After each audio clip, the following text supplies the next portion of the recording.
সেখানে আবদ্ধ হয়ে আছে।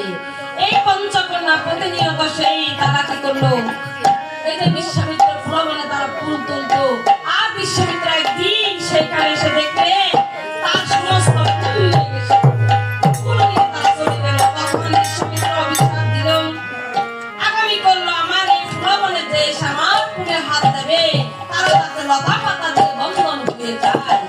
আর সেখানে তারা লতা পাতায় বন্ধন হয়ে যখন চিৎকার করতে লাগলেন, আর রাজা হরিশ্চন্দ্র সেইখানে গিয়ে উপনীত হলেন।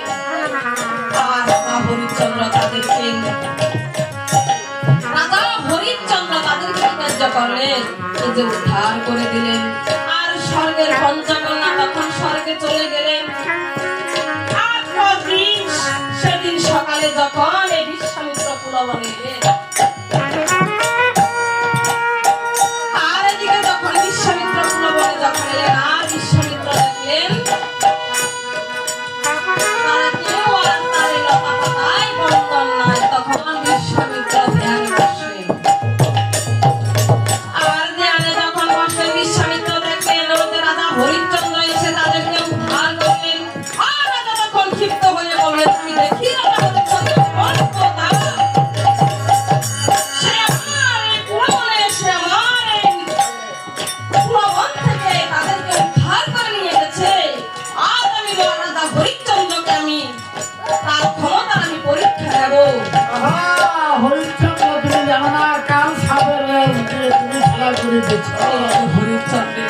তখন সামনে এগিয়ে আসলো।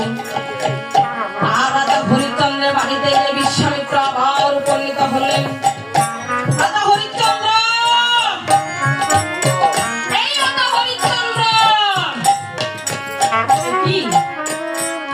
আজ বিশ্বামিত্র কেন রাগান্বিত অবস্থায় আমাকে ডাকতেছে?